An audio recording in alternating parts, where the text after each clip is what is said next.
올해 예산을 한 39조 5,282억 원 정도를 편성을 했습니다. 그래서 적극적인 저희가 확대 재정을 했는데요. 2019년 대비해서 2020년 예산으로 약 27조 원을 예산을 편성했습니다. 2019년 대비해서 2조 6천여억 원이 늘어난 예산인데요.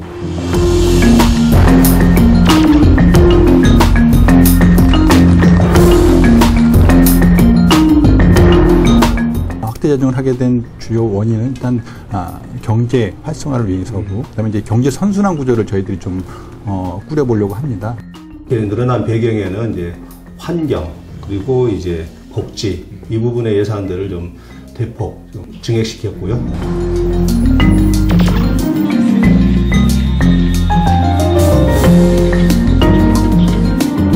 청년 지원에 대한 어떤 획기적 어떤 개선 이런 사업들을 지금 추진하고 있고요. 그 외에도 저희들이 완전 돌봄 체계, 이제 출산부터 영유아 돌봄, 그다음에 초등 돌봄까지 그런 완전 돌봄 체계에서 저희들이 좀 포커스를 맞추고 있고요.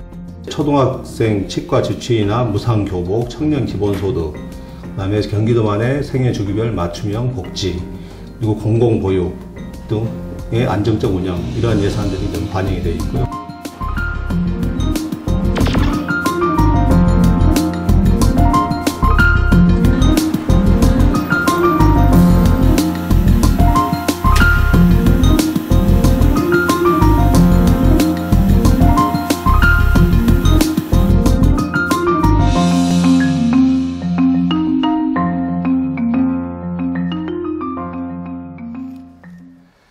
모두가 위기를 말하고 있습니다. 경제 성장률 둔화로 미래를 낙관할 수만은 없는 현실인데요. 그런데 우리나라 지자체의 대표 주자라고 할 수 있는 서울시와 경기도의 내년 예산은 오히려 늘어났습니다.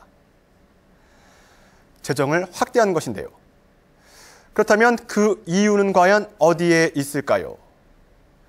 사실 늘어난 예산을 지자체 재정으로 충분히 감당할 수 있고, 또한 그렇게 늘어난 예산이 주민들의 온전한 삶과 행복을 위해 제대로 쓰일 수 있다면 그것만큼 좋은 일은 없을 것입니다. 지자체의 예산은 오로지 주민을 중심으로 집행할 때 사업 성공을 기대할 수 있기 때문이며, 또한 그로 인해 주민들의 행복도가 높아지기 때문인데요. 심층 취재 쌍심지, 오늘은 경기도와 서울시의 내년도 사업은 어떤 것이 있는지, 또한 주민들에게 줄 수 있는 희망과 행복은 무엇인지 들여다보겠습니다.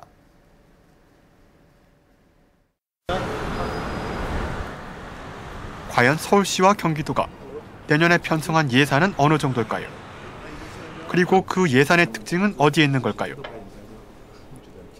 이제 경제는 타이밍이다라는 얘기도 있지 않습니까? 그래서 저희들이 올해 예산을 한 39조 5,282억 원 정도를 편성을 했습니다. 그래서 적극적인 저희가 확대 재정을 했는데요. 기본적으로 저희들이 확대 재정을 하게 된 주요 원인은 일단 경제 활성화를 위해서고, 그다음에 이제 경제 선순환 구조를 저희들이 좀 꾸려보려고 합니다. 과감한 재정 투입을 통해서 일자리도 창출하고 경제가 활성화되면 다시 수입도 늘어나고, 그럼 수입을 다시 경제에 투자할 수 있는 그런 경제 선순환 구조를 만들기 위한 확대 재정이다. 이것이 저희들이 요새 저희 서울시 예산의 가장 큰 특징이라 이렇게 할 수 있겠습니다. 네. 2019년 대비해서 2020년 예산으로 약 27조 원을 예산을 편성했습니다. 2019년 대비해서 2조 6천여억 원이 늘어난 예산인데요. 그렇게 늘어난 배경에는 이제 환경 그리고 이제 복지 이 부분의 예산들을 좀 대폭 증액시켰고요. 그 다음에 이제 경기도 이제 예산 편성의 원칙일 뿐만 아니라 경기도의 기본 가치가 이제 공정, 평화, 복지입니다. 그 공정, 평화, 복지의 그 3대 가치를 이제 그 공약과 연결된 사업에 반영한 것이 특징이고요. 예산 편성 과정에서 서울시는 중점적으로 투자할 7대 분야를 선정했습니다.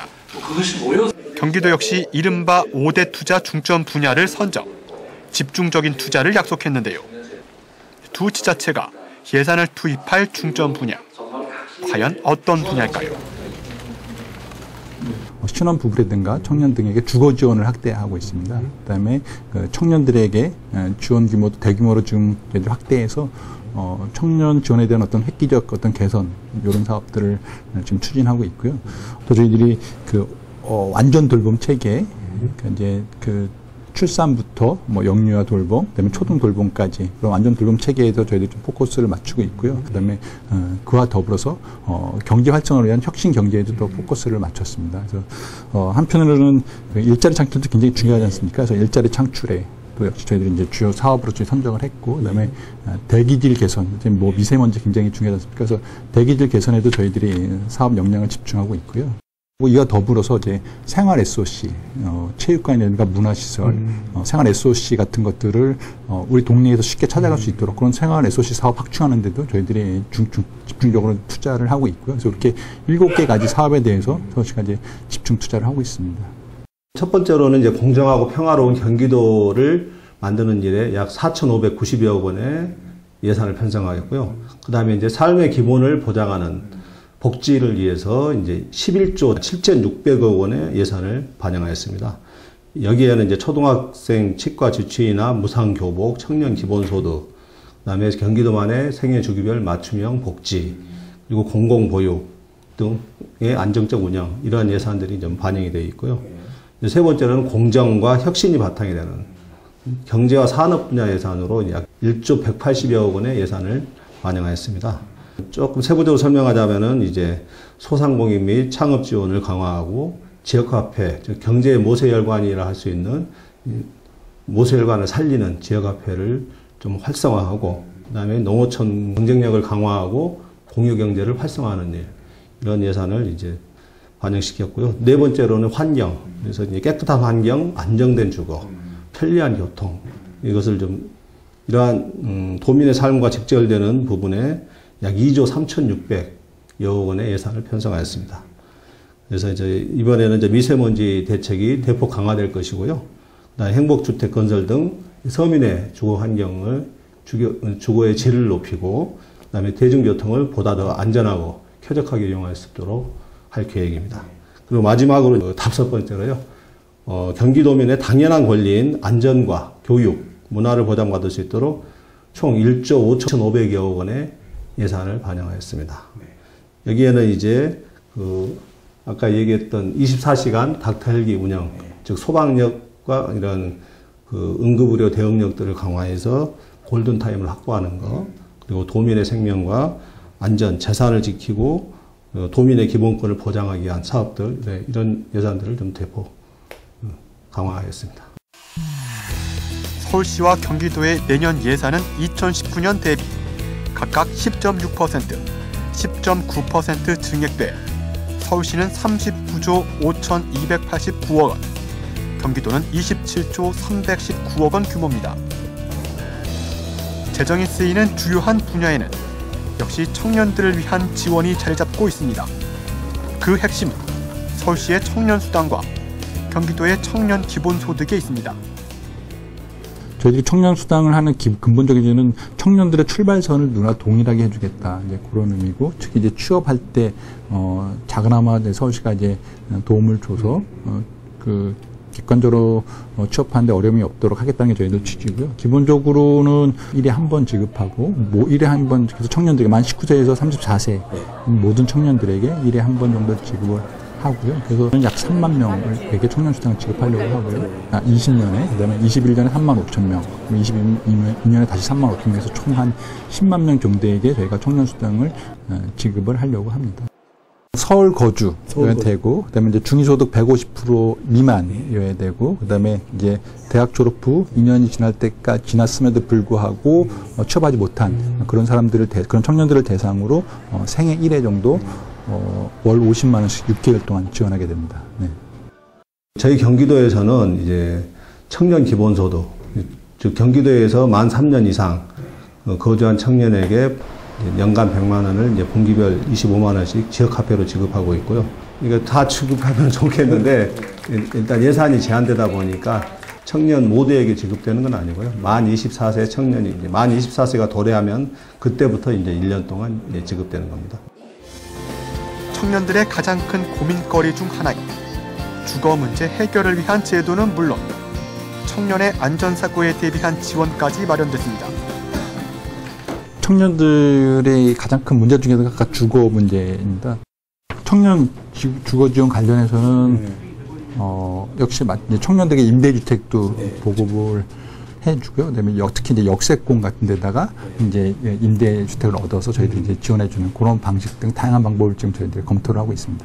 특히 뭐 지방에서 올라온 학생들 아니면 뭐 지방에서 이제 직장을 막 구한 그런 청년들 이제 이런 청년들에게 이제 월세 지원을 하려고 합니다. 그래서 기본 조건을 충족한 학생들에게 월세를 월 10만 원씩 해서 한 10개월 동안 지원하는 그런 월세 지원 정책도 저희들이 추진하려고 합니다. 네. 청년층의 이제 주거 안정을 위해서 그 1만 호 그 행복주택을 좀 지원하는 공급 사업 이걸 좀 시행하고 있고요. 군복무 경기 청년에 대한 상해보험 이걸 좀 더 확대할 예정입니다.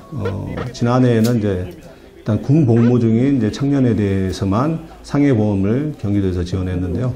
이번에는 이제 해양경찰 근무자나 상근 예비역 그리고 의무경찰, 의무소방관까지 포함해서 청년들인 경우에는 다 그 가입 절차 없이 경기도에서 상해보험에 가입 조치를 취합니다.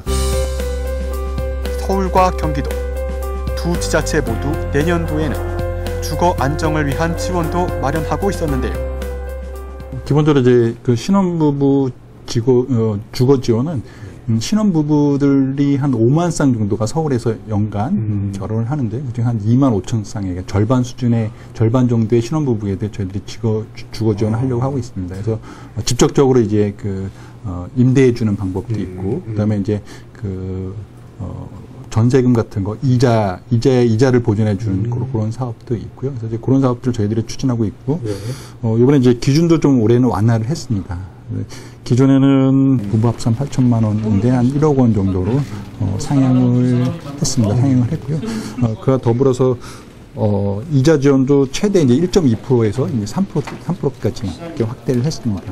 그다음에 이제 그 지원 기간도 최대 8년에서 10년까지 기간도 연장을 했고요. 이와 더불어서 이제 10년까지 가다 보면은 이제 출산도 하게 되지 않습니까? 그러면 이제 뭐 조그만 집에서 조금 더 큰 집으로 이전할 때도 큰 비용 없이 이전할 수 있게 이렇게 저희들이 기준을 개선을 했습니다.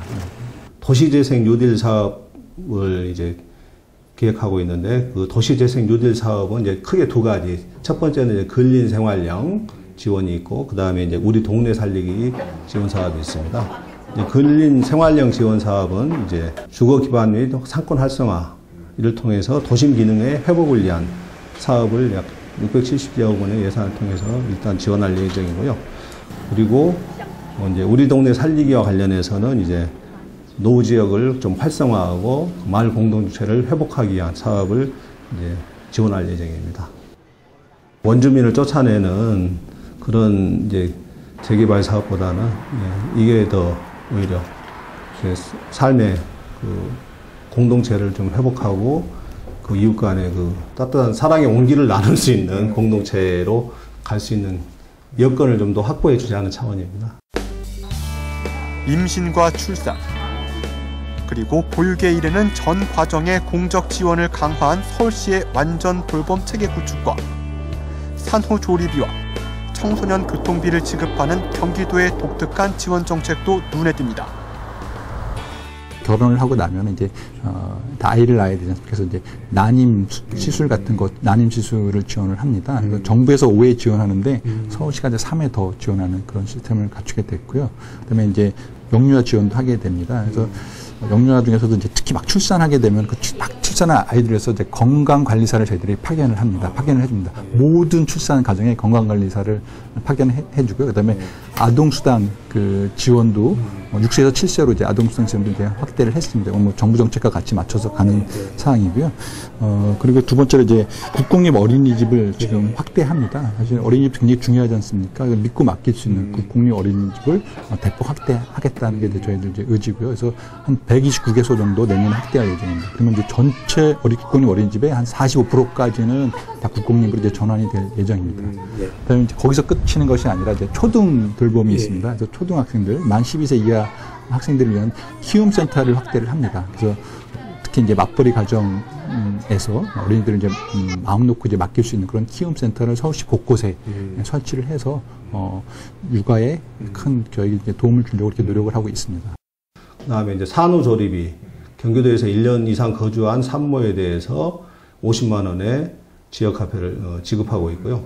그리고 이제 새롭게 2020년에는 이제 청소년 교통비를 이제 지원할 계획입니다. 그래서 13세에서 18세 청소년에게는 연간 8만 원까지, 그리고 18세부터 23세 청소년에게는 이제 연간 최대 12만 원까지 지역화폐로 페이백 환급을 해주려고 계획 중에 있습니다. 생활 속 미세먼지를 줄여 대기질 개선을 하겠다는 부분에서는 서울시와 경기도 모두 적극적으로 예산 편성을 한 상태입니다. 눈에 띄는 것은 전기차 지원과 함께 추진하는 경유차 조기 폐차 유도 정책입니다. 전기차 보급을 확대하고 이와 더불어서 이제 수소차도 대폭 저희들이 이제 확대하려고 합니다. 물론 전기차와 수소차를 확대하기 위한 어떤 충전소 그런 인프라도 같이 이제 겸용해서 저희들이 확대하려고 하고요. 그리고 또 지금 이제 배출가스가 이제 등급제가 있는데 5등급 차는 아주 매연을 많이 뿜어내는 그런 차량들인데 이런 차량들에 대해서 이제 조기 폐차를 유도하고 있습니다. 그래서 조기 폐차할 경우 일정한 이제 저희들이 지원금을 주고요. 공유전기차 나눔 할인은 전기차를 이제 빌릴 때 공유할 때 그때 저희들이 이제 그 이용 요금을 30% 정도 더 할인해 줘서 이분들이 전기차가 얼마나 편한지, 전기차가 우리 미세먼지 얼마나 저감할 수 있는 걸 이제 간접적으로 느낄 수 있도록 그리고 이용을 활성화시키기 위해서 그런 제도를 만들었습니다. 미세먼지와 관련된 예산이 대폭 늘어났습니다. 미세먼지를 줄이기 위해서는 미세먼지를 많이 배출하고 있는 경유차에 대한 그 배출가스 저감 사업을 한 축으로 두고 있고요. 또 한 축에서는 이제 전기 자동차 구매 지원 사업을 지원하고 있습니다. 저희가 뭐 노후 경유차 소유주들에게 이거 뭐 폐차하라고 하는 게 아니고요. 조기 폐차 비용을 지원하고 또 저감 장치도 부착을 지원하고 다 지원하는 거니까요. 적극적으로 호응해 주시면 고맙겠고요. 그다음에 이제 전기 자동차나 수소 자동차 이런 그 부분에서 이제 친환경 자동차죠. 이런 지원 사업을 확대할 예정입니다. 주민의 삶 전반을 아우르는 다양한 정책이 제대로만 집행될 수 있다면 그만큼 주민들의 행복은 더 커지지 않을까 하는 생각이 드는데요. 특히 전체 어린이집의 45%까지는 국공립으로 전환될 예정이라는 서울시의 정책은 어린이집 문제로 고민해온 학부모들에게는 아주 반가운 소식이 될 것입니다. 또한 대중교통 이용이 많은 청소년들의 교통비를 지원해준다는 경기도의 정책 역시 학생은 물론 학부모들에게도 반가운 소식이 아닐 수 없는데요. 계속해서 주민을 위해 쓰일 서울시와 경기도의 내년 예산을 알아보겠습니다. 사회적 약자들을 위한 지원도 매우 중요한데요. 다행히 2020년 서울시와 경기도 예산에는 그것과 관련한 정책도 찾을 수 있었습니다. 이동 노동자, 택시나 대학교의 노동자를 위한 쉼터 설치 부분입니다. 지금까지는 쉼터가 있는 곳이라 하더라도 그 지하 공간에 쉼터를 설치해서 오히려 환경도 열악하고 건강에도 악영향을 미치는 곳이 많았는데요. 정말 편안하고 쾌적하게 쉴 수 있는 쉼터를 많이 만들 예정이고요. 그리고 이제 24시간 이제 닥터 헬기의 경우에는 한마디로 지금 그 도서 상간 이쪽에 아니면 좀 그 대중교통과 하여튼 교통에 불편한 의료 사각지대들을 커버할 수 있는, 이건 골든아워를 확보하지 못하면 바로 생명을 잃을 수 있는 그런 사각지대를 최대한 좀 없애보자. 뭐 닥터 헬기 한두 대로 해결될 일은 알겠지만 이게 좀 시발점이 되었고 이미 올해에도 많은 성과가 있었습니다. 올해 많이 확보됐지만 내년에는 더 많은 곳에서 이착륙을 할 수 있도록 그렇게 할 계획입니다. 장애치나 산부인과는 이제 약간 몸이 불편하신 분들을 위한 어떤 그 산부인과를 지정을 하고요. 그 산부인과 이제 그분들의 다양한 그런 의료기구라든가 어떤 보조기구들을 저희들이 이제 지원할 예정입니다. 그래서 그분들을 위한 어떤 특화하는 그런 어떤 산부인과를 지정을 해서 내년에 시범적으로 실시하려고 합니다. 그래서 사실 이제 몸이 좀 불편하신 분들은 출산할 때 역시 좀 여러 가지 이제 몸이 괜찮은 분들과는 약간 그 어려움이 있어서 그런 어려움을 해소하기 위해서 저희들이 이제 이런 사업을 추진하게 됐습니다. 네. 그 좀 재미난 사업인데요. 1000만 시민 안심보험이라는 사업이 있습니다. 그래서 불의의 사고로 당했을 때 병원비라든가 이런 게 없어서 이제 곤란을 겪을 수 있지 않습니까? 이런 분들을 위해서 저희들이 누구나 받을 수 있는 1000만 시민 안심보험 제도를 저희들이 이제 들어놨습니다. 그래서 여러분들 항상 조심하셔야 되지만 그래도 불의의 사고를 당하셨을 경우에는 서울시가 지정된 그 보험회사에서 최대 1000만 원까지 보험금을 받아가실 수 있습니다. 실용적이면서도 꼭 필요한 지원을 가능케 하는 정책들. 충분히 매력적으로 보입니다.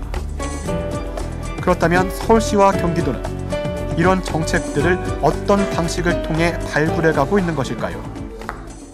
기본적으로 서울시에서 하는 사업들이 한 4천여 개 가지 정도가 됩니다. 4천 개의 사업을 하기 때문에 그만큼 많은 노하우가 쌓여 있는 거고 직원들이 숙달되어 있고 그렇기 때문에 이제 그 과정에서 이제 시행착오를 겪는 거죠. 겪으면서 그 중에서 과연 시민들이 이제 더 체감할 수 있는 사업들, 그다음에 시민들의 삶을 더 높일 수 있는 그런 사업들이 이제 자연스럽게 발굴이 됩니다.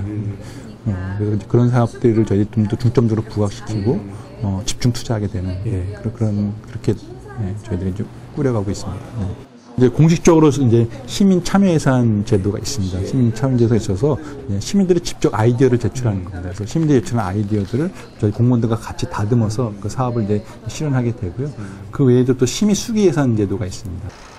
저희 경기도에서 좀 특수하게 정책 마켓을 운영합니다. 저희는 이제 그 정책 공모를 통해서 시군에서 우수한 정책을 공모를 받아서 거기서 이제 그 우수한 정책을 발굴을 합니다. 그래서 이 발굴된 정책을 이제 구매하는 거죠. 구매해서 다른 시군으로 이제 그 정책에 대한 수요 조사를 통해서 확산시키는 방식을 취하고 있고요.